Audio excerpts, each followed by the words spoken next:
Good morning, students. How are you all and other members of your family?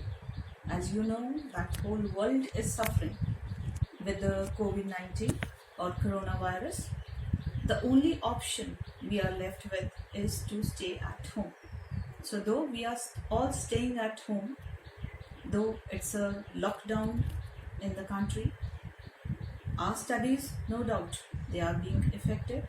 Therefore, we started your online classes. But before starting your class, I want to tell you something, that we should not give up until we get something right, and we should always be determined to face all kind of challenges in our life. So, taking the name of the God, we will start our class. I, Ritu Singh, history teacher, and I will be taking class 7 and 10th. So first of all, class 7, before we start our topic, I want to tell you about your first term syllabus. So please come to the page number. The first chapter, Medieval Europe. Second chapter, Rise and Spread of Islam. The third chapter, the Turkish invaders. And from civics, we are having only one chapter, the Constitution of India. So we will start with the chapter, the Constitution of India. So as all of you know, that some rules and regulations are always required to organize a social life. Similarly, there are certain rules and regulations which are being framed in order to govern the country. All modern states have their constitutions, governments and administrations, and according to the defined rules and procedures, they are working for the welfare of the country. India is governing with the base of Indian Constitution, and it is the supreme law of the land. Once again, it is the supreme law of the land. Constitution is the supreme law of the land. Even Parliament cannot override the Constitution. So first of all, we will start with the meaning of Constitution. So Constitution, as the definition already written in your book, that Constitution is a document which contains details of how to govern our country. It is a framework within which a government has to function. It defines the powers and functions of different organs of the government, and also about the fundamental rights and the fundamental duties which are given to every citizen of the country. Our Constitution explains our national goals like number 1, democracy, socialism, secularism, liberty, equality, fraternity, etc. Once again, I am repeating the national goals like democracy, socialism, secularism, liberty, equality, fraternity. You can underline these points, and as we will proceed further, I will explain you the meaning and definition of these terms. They are very, very important. So therefore, our Constitution has an importance of its own, and we should respect our Constitution. So now, how our Constitution was framed? So beginning of a new era. On 26 Jan 1950, we began to govern ourselves according to the rules framed by our own elective representatives. On this particular day, our Constitution came into force. Therefore, this day is celebrated with a great joy and is one of our national festival. Before independence, our country was governed by the rules framed by the Britishers. As you know, that India was ruled by the Britishers for a longer period of time. So the rules and regulations, they were framed by them, and according to their own rules and regulations, The next topic, it is the Constituent Assembly. Our constitution was framed by the Constituent Assembly, and it has many representatives, and these majority of the members, they belongs to the Indian National Congress and some other political parties. Some of the prominent leaders, they were Dr. Rajendra Prasad, Sardar Vallabhbhai Patel, Maulana Azad, Sir Tej Bahadur Sapru, Dr. B.R. Ambedkar. You can underline these few names. And from weaker section also, and from minorities also, we were having some representatives. There was 30 scheduled caste members also. Frank Anthony, who was Anglo-Indian, and Dr. H.P. Modi, who was a Parsi. They were also the part of the Constituent Assembly. And two women, that is Sarojini Naidu and Vijay Lakshmi Pandit, they were also the part of the Constituent Assembly. So after the Constituent Assembly, the next procedure was the Drafting Committee. So on 29th August 1947, the Assembly appointed a Drafting Committee under the leadership or under the chairmanship of Dr. B.R. Ambedkar, and to prepare a draft of the Constitution. It has 7 other members. These 7 other members, they were Shri N. Gopal Swami, Shri Alaidi, Shri K.M. Munshi, and some others. Before I will go further, one thing I want to tell you, that C. Rajagopalacharya, please underline this. He was the first Indian Governor General, and the last Governor General was Lord Mountbatten. After Lord Mountbatten, he was the Governor General, British Governor General of India. And when we framed our constitution, or we got freedom, so we made the first Indian Governor General. The name was C. Rajagopalacharya.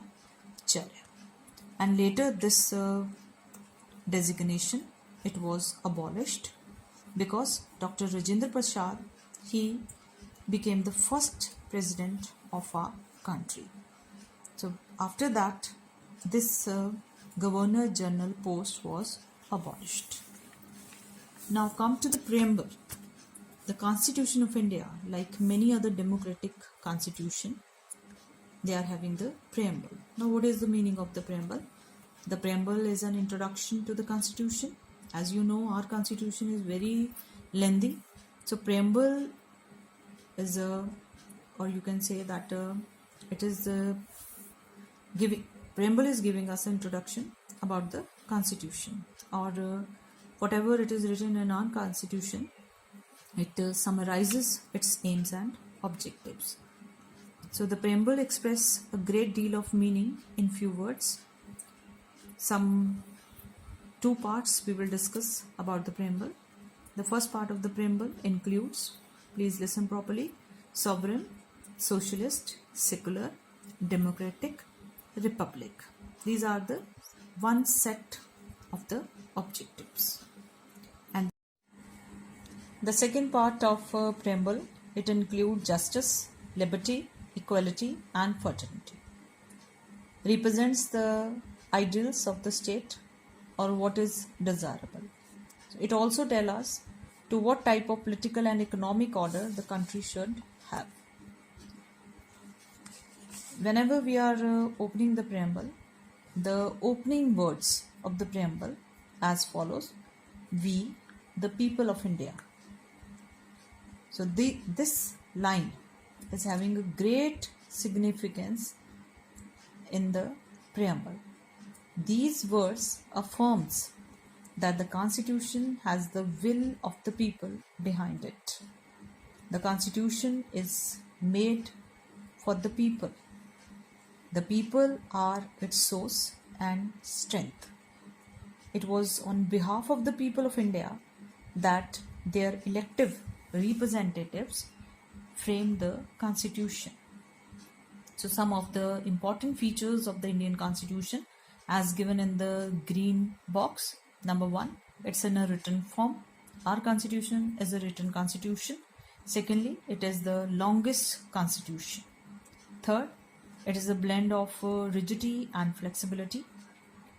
Fourth, it is a federal form of government, means that we are having two different governments. One which is to be run at the central level, which we call central government, and another for every state, which is known as a state government.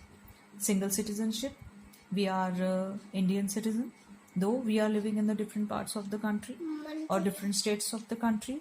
Still, we are having a single citizenship, that is the Indian citizenship. And amendments, when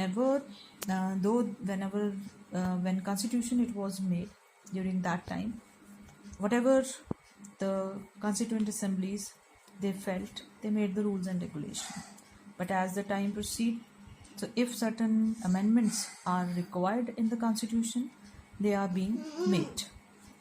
Now the first term, which I have already discussed, that it is a sovereign, the first part. So according to the sovereign, it means that India is free from external control and it has an independent policy. No outside power can interfere in the internal affairs of the country. So R is a free country, so others, they will not control our country. Our country is an independent country. The second word, the word term, that is a socialist. So socialist means an equal and fair distribution of the Indian wealth among all sections of the people by giving equal opportunity to all. So in this term is included in order to bridge the gap between the rich and the poor. The third term, it is a secular.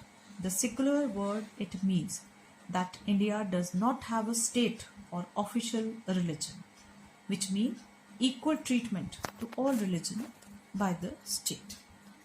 It does not extend favor to any particular region. The people of India have full freedom to profess, practice and propagate any religion of their choice. The words socialist and secular are added to the Preamble by the 42 Amendment in the year 1976. The next term it is a democratic. Democracy is defined as a government of the people, by the people and for the people.